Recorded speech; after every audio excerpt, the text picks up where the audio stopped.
My name is Ryan Booth. I am technically the title software engineering manager for Juniper Apstra. I have been in the networking industry for about 20 years right now. The large majority of that time was spent in operations on all sorts of type of data centers, all sorts of type of infrastructure. I've kind of seen it all. Jumping into Apstra, I kind of got thrown in the fire. I wanted to be in the automation in the new realm of stuff.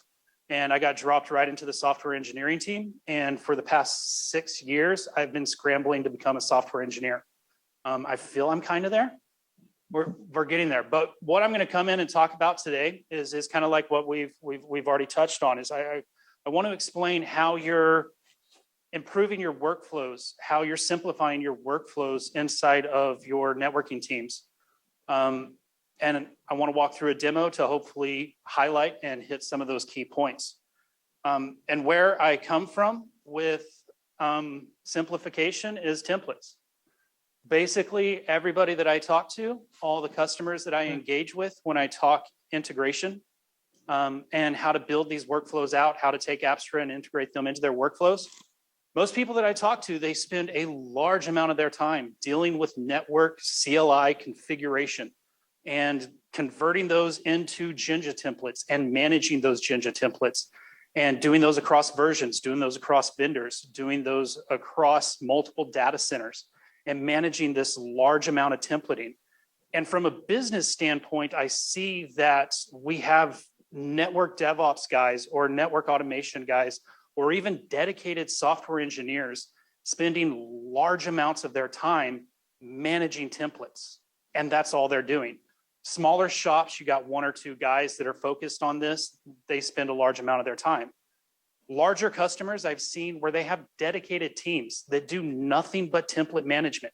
The automation and the telemetry and the integration is all handled by other teams. These guys just handle templates.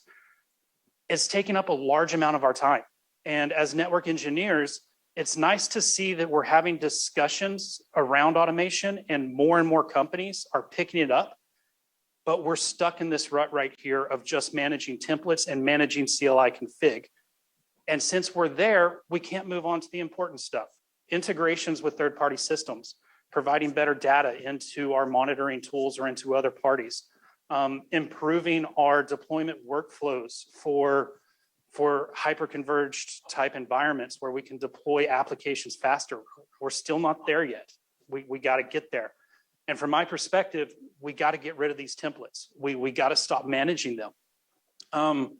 The things you deal with in your workflows that adds into these complexities is you have to version control the templates you're working with.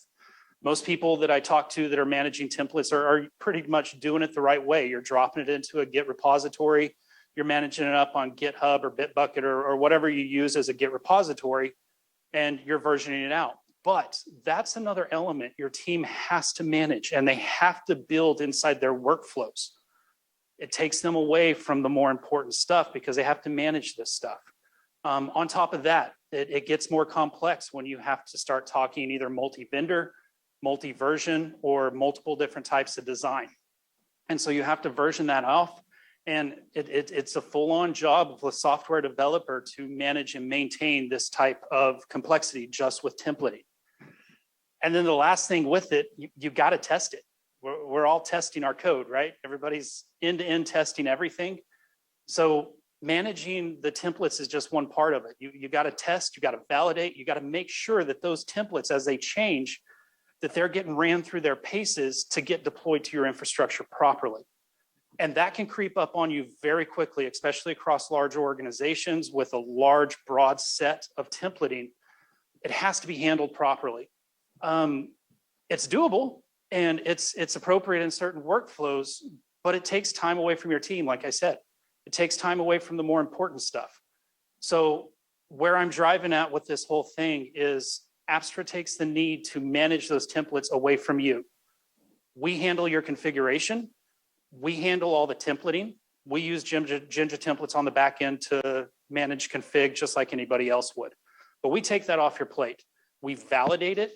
Just like DJ had mentioned a little earlier, we have rigorous testing before we release a product into production for customers If it's going to work and we say it's going to work, we've tested it and we've done extensive testing on it. So you know it's reliable. And so that's kind of what I want to highlight here with the use case is I want to walk through our API. It's going to be a simple Postman collection. And it's going to walk through the use case basically is we have a new customer. And this new customer is going to be deployed across several data centers. Specifically for this customer, they need a VRF. In Apstra speak, we call those routing zones. And then within that VRF, they are going to have service A. Service A is whatever service they signed up for the company. And we got to deploy that across this specific VLAN. So what we're going to do is we're going to take and we're going to automate the workflow. And that workflow is going to start off in Postman, mostly because Postman allows me to visualize the API calls being made, but it also it forces me to use a very simple API call body payload. I'm not going to throw in any special templates, or I'm not going to pull from files that are Jinja files or anything. I'm just doing straight API calls with their information. So what we have here, we have first data center. US East DC1 is our older data center. This one's kind of a mixed bag of what we have going on here. Spines are running Sonic. We have a redundancy pair here using VEOS, which is using MLAG. And then we have a singleton device over there running NXOS. Why it's doing single attached, I'm not really sure. Maybe it's a legacy pod, or maybe they forgot to hook the second one up. Who knows? But this is what we got. Not necessarily the most real world use case, but what I want to highlight here is you have multiple vendors, okay? And one workflow with absolutely no CLI configuration is going to get applied, and it's going to apply it across the board here. In our second data center, this is a new one, US West DC1, and this one we decided to go with all VQFXs. It's across the board. And it's going to use the exact same workflow to deploy here that we deployed in the first one. So some of the benefits you're gaining there is you're not having to maintain separate workflows. You're not having to maintain separate Ansible playbooks or separate deploy engines that handle deployment different based on vendor. We do that for you. So what you're going to see here is a single workflow get applied to both data centers the exact same way. We actually my team just labbed this up. We have Arista in one data center and Cisco in another. And we actually built customer facing on-demand labs to actually test this out. Works beautiful, by the way. So first question, we did this with two separate data centers. Could I do, for instance, Cisco leaves and Juniper spines in the same data center? There should be no reason you can't. Right, you can. Okay. Yeah, and then go ahead. My second comment on this is, with all the supply chain shortages going on right now, people can't get switches for quite a while out yet. Data centers need to be built, including Greenfield. Apstra, as far as a BGP EVPN solution, it works great across those multiple data centers, multiple vendors. So I just wanted to make that comment because it is certainly a solution we're looking at for if somebody can't get their preferred vendor for their new data center. Right. And DJ definitely hit on that one, especially in supply chain shortages right now, when you're looking at what you're going to deploy, you can start from an architectural model with Apstra, build out what you want, and then go find the vendor that's going to meet your needs. And that's definitely an approach there. So yeah, thanks for the feedback there. So let's get into this. So here's our first data center, US East 1. Coming in here, you can see everything's green. We're all stable. Everybody's happy. If it wasn't happy, none of this workflow would work right now. We can dig into the blueprint. Here's the actual representation model inside of Apstra of what it looks like. I'll then come over here just to validate for you that inside this data center infrastructure, we have 2 Arista devices, we have 2 Sonic devices, and we have our Cisco device over there. Inside of our second data center, Same thing. This is US West 1. All of this is going to look the exact same. The only difference here is the other one, I probably didn't highlight that, was using MLAG. This guy's using ESI. So right now, right off the bat, we have two different types of redundancy protocols getting implemented. Okay, so when you're looking at doing your templates and you're building these out manually, you got to consider our MLAG solution is going to be the vendor agnostic, what it looks like, what it needs for that specific vendor, what are our links between top of rack switches for the redundancy protocol, what's needed there. ESI is a completely different animal. It's relying on VXLAN to handle that. So it's going to be done a little differently. We smooth all that out for you. Okay, you're not having to worry about that anymore. You don't even, kind of like me, you don't even have to have a strong understanding of what ESI is. I haven't picked it up yet. I understand it. I'm learning it, but I just know how to deploy it through here. So this is what we have, and I'll come over here and validate for you that we are using all Juniper VQFXs in this environment. So here is a Postman collection. It is not necessarily a straightforward Postman collection. It's not just one or two APIs. But when you're digging into the API space and you're starting to interact from a client side with an API, usually it's more complex than working with a UI. You have to go through and make every single manual API call you need to do what you need to do. So what you're seeing here is you're basically seeing the exact workflow needed.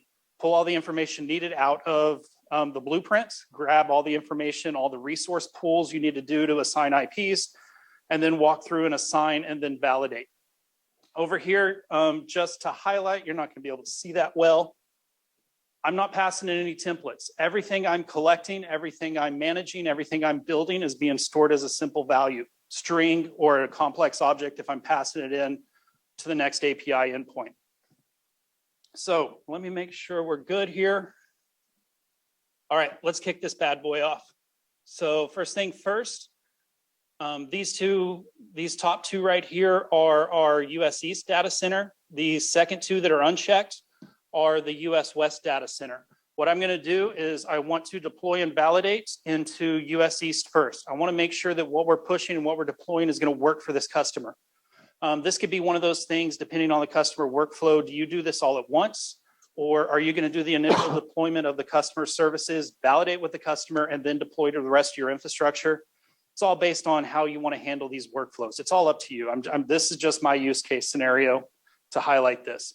So from here, within Postman, I'm just going to do a simple run collection. I am going to add a small delay here so that we can actually see what's going on. 13 minutes. Run collection. All right, so first thing we're going to start seeing is we're logging in, catching a little bit of information, creating our routing zone. If I jump over here to the blueprints, I can see that stuff is starting to happen. In staging, I already have some issues because I haven't finalized providing the right resources, giving all the needed information needed to deploy. But you can see that I now have a VLAN. It's already in place, service A VLAN, and I already have my routing zone, service A. If I come back over here, hopefully I caught it in time. Okay, very bottom, what we're starting to watch, we're doing a wait for right now. We're waiting for errors to clear out of the blueprint. So part of our validation is we're not going to let you push stuff into your network that's going to blow your network up. We're not going to let you break stuff, okay? And that's part of these post-deployment or these pre-deployment validations. So right now in our workflow, we're basically waiting for the blueprint to stabilize, finish validating everything's good, and then commit. So then we're coming in right here, came off good. Now we're doing a commit. This commit is actually taking what you're wanting to change. We're taking this and we're deploying it into production. I'm building it directly into this workflow, but you don't have to. This could be something that gets staged and then kicked off to like ServiceNow that opens up a ticket for your operations team in the middle of the night to do it during a window. However you want to build that workflow is up to you. We've deployed. I can come back over to the blueprint. I can see that everything's stabilized. What you should have seen, I talked a little bit too much, so we missed it. You would see BGP peering. So when we add a new VRF, you need to add new BGP peering to get in and out of that fabric for that VRF. So we automatically tune our telemetry and we automatically tune our intent to recognize that there's 2 new BGP sessions in place. We need to validate those also with all the other BGP sessions that they're up. So they're up. This guy should be good to go. Now, the important part, we finished down here, so the whole thing's done. Post-deployment, we are looking for blueprint anomalies. This is one of my biggest, most important things for Apstra that I love. I tout it every single time I talk about Apstra. This is a single API call. Get blueprint errors or blueprint anomalies. This is basically, we've deployed the blueprint, check every single piece of telemetry, check every single validation element that we have to make sure that this fabric's stable. Do not move on with your workflow until it is complete. And that's what this wait for is happening, or what it's doing. It is not going to finalize this workflow, and it's not going to move into the next one until that's done. This is also one of those, if you hit a timeout spot where we wait for 5 minutes, validation hasn't finished, so let's back out. Or from here, let's open up a support ticket in ServiceNow or whatever monitoring tool we have, post in the results we're getting and the errors we're getting, and hand that off to an operations team to validate that, you know, something's going on here, we need to troubleshoot. And then we can see at the bottom that it finished. 2 things to note before I jump into the next one. So here we're creating our VRF. This is creating a VRF. So if you think through, you know, the commands you need on the individual devices to configure a VRF, there's no commands here. It's just a simple JSON payload, structured data, and it's normalized. This isn't vendor specific. It has, you know, what we need to create that. Apstra takes that logic, applies it, and then distributes it across the various vendors to apply where you need it. So you don't have to worry about that. Same thing with creating a VLAN. VLAN's a little bit more complex, has a little bit more detail that you need to pass in, but same thing. Pass in just a basic standard structure. With a VLAN, you're passing in basically what devices you want to deploy it to, what racks is it going to, what's it going to be involved in, and then what interfaces it goes to. So now that we're validated there, let's rerun this guy and let's do it against the second data center.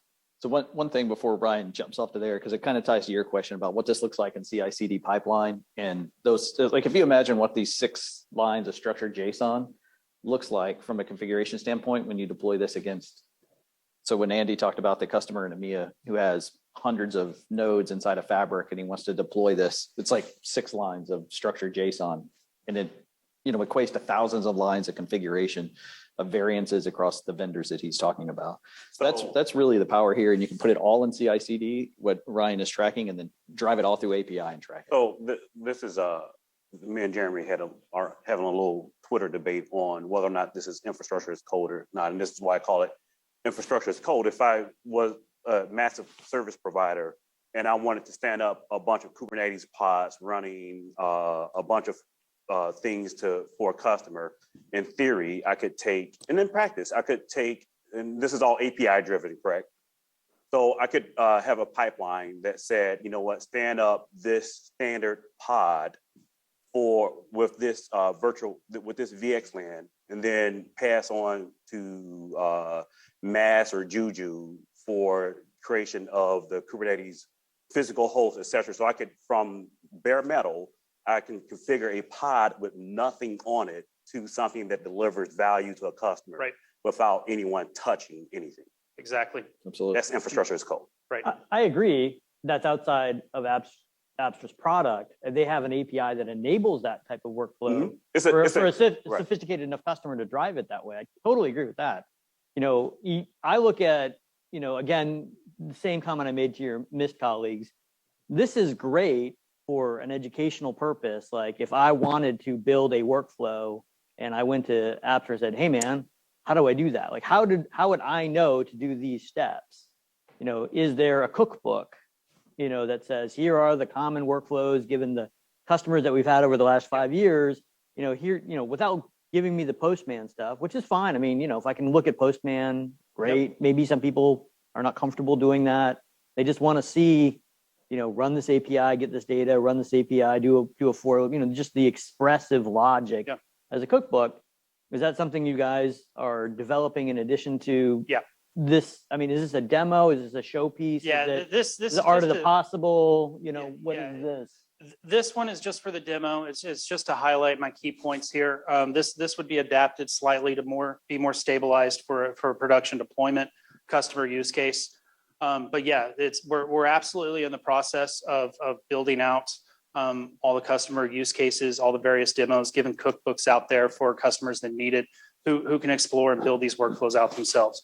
You're right. It's not as straightforward and simple as just, you got an API. Let's look at the Swagger docs and I know how to do everything. There's a contextual knowledge that you still need of how do you chain all this stuff together. And just like any API out there, it's not straightforward. It's not simple. You need that information to do it. Yeah. But you're absolutely right. You can more simply take those workflows of deploying a Kubernetes pod and deploying an application to it, integrate the network piece in without a large model of doing the whole network piece.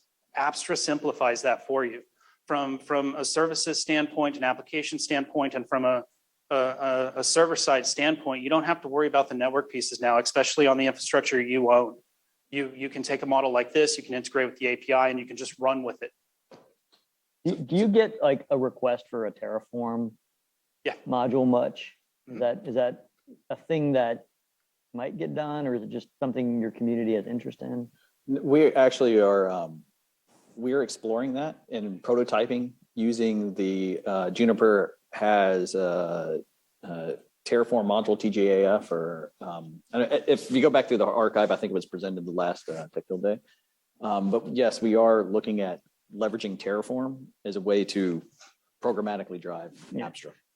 So, and to answer your other question, Ryan's being a bit modest. So if you go maybe a month old now, maybe we have a developer guide that you can go that walks through use cases. This I want to apply a BN, much like he did with examples. It's the early days. We have quite a few of them that Ryan developed in a direct response to a customer request. So it was very much this. It was like, that's great. You have an API. How do I use it? Right. And so we're continuing to evolve that. And as we engage with more customers or sophisticated driving through infrastructure and code, we continue to build that out. I had a quick question about, one of the biggest challenges we find with clients adopting automation is being all in on it. And I'm sure, it's a common issue, in the community. So is there things that you guys do to help keep those clients on the rails? Because you mentioned, you can go in and modify the switches by hand if you wanted to. So how do you handle reconciliation of that? Sure. And then also, like, if let's say that's a global change you want to make, is there an easy way to say, we made this change here to make it everywhere? And then also, you guys have some validated designs. At what point do you warn the customer, like, you're kind of getting outside the bounds, just so they don't start creeping so far outside that validated design that they might have problems down the road? So how do you guys handle some of those issues? So there was a number of questions there. Let me see if I can step through those. So with the teams that are still ramping up, the network automation teams that are ramping up, we don't recommend them allowing people to jump onto box and apply configuration. That's going to throw errors on our side. That configuration is not going to be validated. When that happens through our product, you get an alert that says there's been a configuration deviation. You need to remediate this. We don't automatically just blow it off. Now, if we reapply configuration to the device, we'll overwrite it. But we give you the option as engineers and as the team overseeing this. You could either tell Apstra to just wipe that config out and move on, or you can force your network team to go back, pull that configuration out, and handle it. So that's how we approach that. With the validated design and the reference design and the logic that we pass in, it allows your networking teams to not have to focus on that element of, am I applying BGP correctly here? Or am I applying the right ASNs as we go? Those types of logic that they have to worry about, they don't have to now. They rely on Apstra. They rely on grabbing their resources from wherever, building their integration, and then applying it to Apstra. And then any validation on top of what we're already doing. So we simplify that workflow for the teams. And in my opinion, we need to kind of stage through it as an industry or step through it. Some companies are forced and have to go all or nothing, or they're doing their next deployment. So that one's going to be full on, no hands on at all automation. But giving the API, giving the ability for us to take the validation and the templating off your hands, but still giving you the capability to log into your switches and still do the same CLI commands to troubleshoot. And even if you have your monitoring tools that are still reaching out to the devices, getting SNMP data, there's nothing wrong with it. Nobody likes it, but it still produces good data. Some of it does. But you can still do that. You can still use those normal tools. So there's still middle ground there. And so that's how it helps teams out. And there's a lot of basics with the API that you, as you're digging into it from network engineer standpoint, you can get there. So you can see this is still running. We're still getting blueprint anomalies. We're still waiting for this to finish, okay? Essentially, this one failed. I had a 50-50 chance today. It was either gonna pass or it was gonna fail. It failed. So essentially what we're seeing is we're seeing our BGP anomalies. Right here, what happened, we created the new VRF. We established our peering, or we had tried to, and the external router that connects into this fabric is not establishing it. That workflow is going nowhere. So that means we now need to back off the workflow. We need to reapproach it, or we need to push it as a ticket. So from a developer standpoint, it's more interested to see the stuff that fails than the stuff that works. And so that's why I'm pointing it out here. So this is really just focused on kind of the data center switching space. Yes, sir. Maybe this gets into the stuff that can't legally be talked about. Is there any plans to look at campus switches or anything else? Or are you guys really just zeroed in on data center switching? Yeah, at the moment, we're very much focused on data center switching. Well, I would say this, there are models of like the EX that fall underneath what would say the campus platform that we are leveraging. So there's platforms that both you will see in common between Mist and Apstra. And you may be even seeing similar technologies. One of the delegates here had asked about that question. But the use case, the user experience, and focus on data center, and their Mist is focused on the campus, but you'll see interchangeable like devices, or you may see interchangeable technologies being used. But right now our use case is primarily like VMware integration is an example, Terraform is an example, integration with VMware, all of those sorts of things, Kubernetes, et cetera, you'll see handled on the VMware. I'm sorry, on the Apstra side. So if I'm an ACI and I have a fabric built, and you've just built me a fabric here, but my next step into ACI is setting up contracts and getting out of a network-centric model that they casually refer to it into application-centric, where now I'm doing east-west, or I'm saying, hey, databases can only talk with web servers over specific ports. If you guys had an extra hour of time, is that where this conversation would go next? Or are you just building the fabric? We're just building the fabric. Okay. We don't get into the application level data. Okay. We follow the telemetry of the infrastructure. So we can pick up elephant flows, we can recognize imbalances, we can do stuff like that just from the infrastructure itself. But when you're getting into application models, you're getting into a whole new realm. Okay, so then back to my original statements earlier, if I'm ripping out ACI, I can do that. I can rip it out for the fabric. But if I am an enhanced ACI user, that's not this today. Yeah, there's elements of it. So, as the product evolves, don't be surprised if you don't see more enriched flow data, flow metrics, service instantiation. You can render policies, you can render, so we have an amazing feature we haven't, didn't have talked about today, but we have a way that policy assurance where you can render access lists essentially, and it will render dynamically and do validations and shadow rules and optimize TCAMs and all that sort of stuff. Yep. So you can apply at the layer 3 boundary, but not at like layer 7 boundary. That's where we look to our integrations, be it like SRX or VMware. Putting firewalls in place, Exactly. handling it that way, which you can do with ACI as well. Yeah, exactly. And we leverage, most of our customers are leveraging either a firewall for that if they're really security conscious, or they've moved into a micro services model or something like that, or they're using NSXT. Okay.